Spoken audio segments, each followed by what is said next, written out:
j'ai 22 ans. Je suis dyslexique et dysphasique en même temps, surtout dysphasique. Très bien. Martin, à quel âge est-ce qu'on a posé un diagnostic sur le trouble? À 6 ans, il me semble. Vous n'avez pas un souvenir précis du moment? Non, j'ai vraiment aucun souvenir. Enfin, ça fait vraiment très longtemps. Mes parents m'en ont parlé petit à petit, mais j'ai pas de souvenir direct comme ça. Vous gardez pas de souvenirs de votre petite enfance où vous discutiez avec vos parents, vous voyez beaucoup de médecins, il n'y a pas eu beaucoup d'inquiétudes? Si, j'ai eu beaucoup de médecins, ça je me rappelle bien. Mais il y a eu, ouais, je me rappelle aussi de quelques discussions, mais ça n'a pas été ma principale préoccupation. C'est donc à votre entrée en CP, où globalement, qui a vu qu'il y a quelque chose qui n'allait pas? C'est l'enseignant, votre maître ou votre maîtresse que vous aviez à ce moment-là qui a alerté vos parents, ou est-ce que c'est vos parents qui se sont posés les questions au vu des difficultés que vous aviez? Comment ça s'est passé? Ça s'est passé avant le CP, mes parents avaient des doutes sur certains trucs parce qu'ils pensaient que j'étais sourd parce que je parlais pas beaucoup. Ça c'est ce qu'on m'a raconté parce que j'ai aucun souvenir. Et donc, du coup ils ont lancé des tests chez des médecins, je crois, je sais plus, pour l'ORL je crois. Et ensuite ils se sont trouvés que j'étais pas sourd, que j'étais dysphasique et dyslexique. Et du coup j'ai été pris en charge tout de suite après. À l'orthophoniste, et puis donc du coup j'ai raté mon CP où j'ai fait une deuxième année. Comment ça s'est passé en scolarité en primaire? Vous avez démarré, donc vous alliez en cours. Est-ce que vous aviez donc des rendez-vous réguliers avec l'orthophoniste qui reprenait les cours avec vous? Comment ça s'est passé? Comment ça s'est articulé tout ça? Je sais plus trop, je sais que je me rappelle bien. On n'est pas forcément en CP là, hein, ouais. On peut parler du CE2. Non mais même je me rappelle en maternelle, j'ai quelques souvenirs de. C'était pas un orthophoniste, je sais plus, un truc dans le même genre.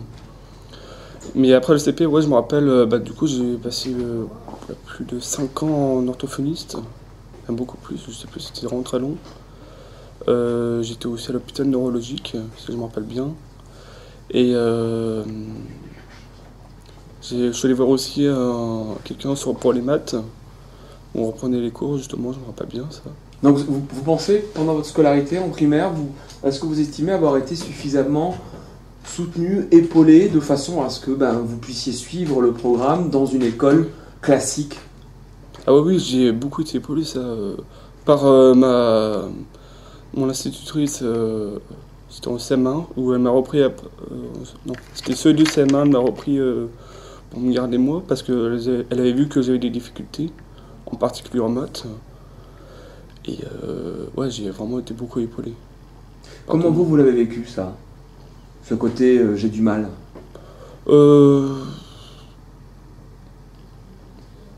Ça dépend, enfin j'en ai souffert un petit peu, c'est sûr.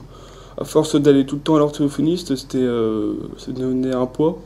Puis les maths, j'en pouvais plus. Enfin, il y a des bons moments et aussi des mauvais moments.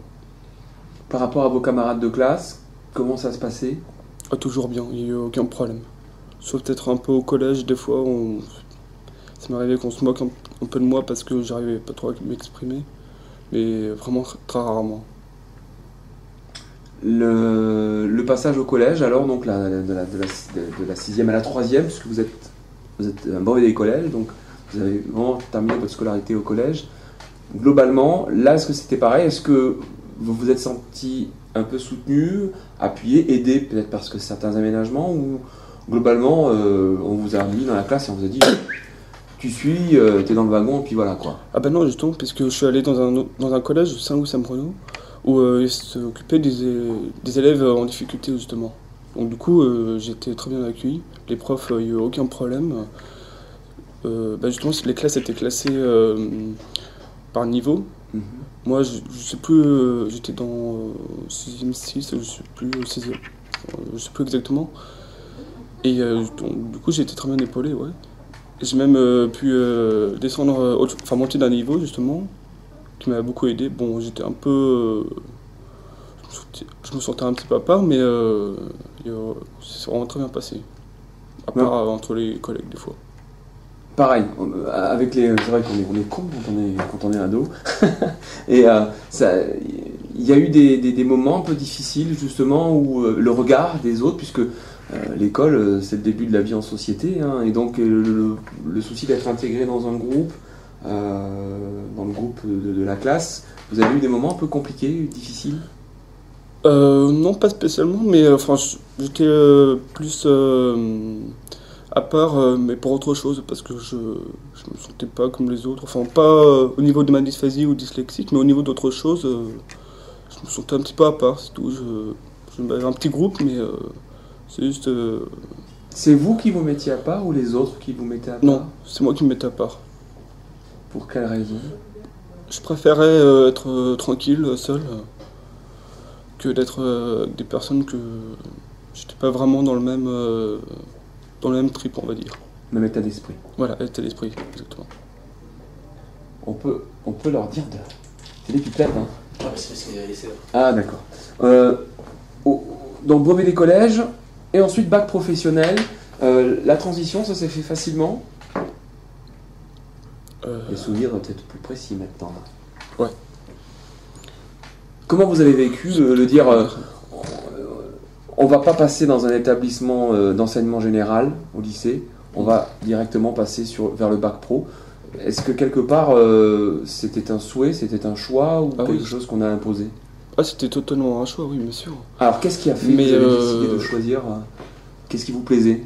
Vous avez pris une branche particulièrement qui vous attirait en disant ça, j'ai envie de faire ça? Ah oui, oui, bah, c'était Alors, surtout pour... laquelle? Allons-y. Bah, c'était surtout pour être travailler dehors, pour faire quelque chose qui me plaît vraiment, une passion même. Mais du coup, comme je savais que c'était complètement... enfin, un truc complètement nouveau, ça me perturbait quand même. Mais finalement, c'est très bien passé, j'ai de très bons souvenirs même. Alors, ces souvenirs, justement, ces années passées dans ce bac professionnel, pareil, vous êtes fait un nouveau tissu de camarades de classe. Est-ce que là, pareil qu'au collège, vous vous êtes un peu mis à l'écart ou est-ce que vous vous êtes mieux intégré au groupe? Bah, je me suis mieux intégré au groupe parce qu'on avait déjà... les personnes étaient un peu plus matures déjà. Enfin, surtout en BEPA, parce que j'ai commencé par un BEPA. Mais en bac pro, c'était autre chose. Je me suis mis plus à l'écart avec deux bons amis, mais voilà, c'est tout. Globalement, là aussi, au niveau... Oui, vous voyez? Ouais, globalement, je me mettais souvent un peu à l'écart. Avec un petit groupe d'amis, ouais, c'était plutôt comme ça. Est-ce que vous... Moi, à la lumière de ce que vous me dites, j'ai un peu l'impression quand même que votre trouble, qui est donc la dysphasie, qui est liée souvent à des problèmes d'élocution, ça vous a empêché d'aller vers les gens? Ou est-ce que c'est la cause, la conséquence? Est-ce que vous avez analysé un peu? Là, je suis un peu la Mireille Dumas. Mais comment est-ce que vous analysez la chose? Est-ce que c'est pour éviter d'afficher le trouble qui, dès qu'on parle, ça se voit un peu, qu'on a des difficultés à sortir certains mots ou d'élocution, les mots des fois qui s'en mêlent. Est-ce que c'est ça qui vous a dit je vais bien sélectionner mes amis, ceux avec qui je m'entendrai bien, et oui, les autres? Bah oui, justement, ouais, enfin, c'est ça, je sélectionne mes amis en qui j'ai vraiment confiance. Je sais que eux, ils me feront pas de... Je sais pas, enfin, ils se moqueront pas de moi. Ou je sais que j'aurai aucun problème. C'est pour ça, oui. Je préfère ne... Oui, c'est ça. Est-ce que tous les autres, tous les camarades de classe étaient au courant que vous aviez une dysphasie? Est-ce qu'ils savaient ce que c'était? Ou est-ce que, globalement, tout au long de votre scolarité, les professeurs, les directeurs d'établissements scolaires, etc., l'ont pas trop dit, l'ont pas trop expliqué, et donc du coup, les élèves ne sachant pas pourquoi des fois vous aviez des difficultés à vous exprimer, pourquoi, c'est ça que j'aimerais bien savoir. C'est-à-dire, le fait que vous ayez vraiment, à chaque fois, que ce soit au collège, que ce soit au bac pro, vous avez sélectionné un tout petit groupe de gens avec qui vous vous entendiez bien, avec qui vous avez des atomes crochus, au-delà du fait que, effectivement, quand on est ado, on est un peu bébête, il a du poil au nez, bon. C'est juste, est-ce que vous pensez que les établissements scolaires ont suffisamment expliqué que oui, il y avait un trouble et qu'il ne fallait pas le prendre en compte, oui, le fait de l'expliquer, c'est bah, ok, on comprend pourquoi, et que les autres ne l'acceptaient pas, ou est-ce que c'était caché, donc du coup, vous ne vouliez pas le dire, et que je dis bon, ben, je me réserve avec 2-3 potes avec qui je m'entends bien et qui savent et qui ne vont pas m'emmerder, Voilà. et les autres, je ne leur parle pas. C'est un peu ça? C'est pas que je leur parle pas, mais d'une certaine manière un peu oui. Mais c'était quoi déjà la question de base? Elle est longue. Oui.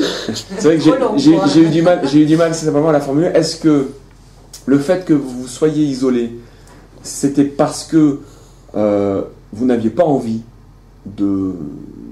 d'avoir trop de... Enfin, que vous n'aviez pas envie d'avoir des gens au courant de votre trouble et qui s'en moquaient et que ça vous gênait, ou est-ce que ça vient du fait que votre trouble n'a pas été suffisamment expliqué par les profs, les enseignants, etc. Bah, si j'en parlais pas de mon trouble aux autres, c'est que déjà ça me concernait que moi, ça, je voyais pas pourquoi les autres devaient être au courant. Enfin, c'est personnel. Et j'en parle que quand j'en ai l'occasion et que j'en ai envie. Voilà. Mais ça a toujours été... Enfin, au collège, justement, les profs étaient tous au courant, mais les autres aussi, puisqu'ils étaient tous un peu dans le même... Enfin, ils avaient un peu le même trouble que moi, certains élèves. Donc, du coup, c'était pas caché, enfin... on était tous concernés. Mais après, justement, en bac pro, en BEPA, j'en ai jamais parlé, vraiment. Sauf à mes bons amis avec qui j'étais. Comment est-ce que vous voyez un petit peu votre avenir professionnel maintenant? Donc vous êtes en attente d'avoir un emploi paysagiste. On fait beaucoup appel à vous ou est-ce que vous êtes toujours en attente? Comment ça Bah, pour l'instant, donc, je suis au chômage, j'attends, je suis en intérimaire, en tant qu'intérim. Et du coup, en ce moment, bah, j'ai rien du tout, j'attends. Et tout ce que j'espère, c'est que j'aurai un emploi fixe d'ici peu de temps, dès que j'aurai mon permis. Dès qu'on aura le permis. Votre vie personnelle aussi, est-ce que vous avez une vision? Vous avez 22 ans, est-ce que vous avez une vision, des envies particulières, des choses qui vous intéressent, que vous aimeriez développer à part le boulot? Par le boulot? Oui, à part le travail. Personnellement, est-ce qu'il y a des choses sur lesquelles vous auriez envie vers lesquelles vous auriez envie d'aller? Bah, j'ai déjà un projet, oui, avec des amis dans un groupe de musique. Et bah, c'est surtout ça, en fait, pour l'instant.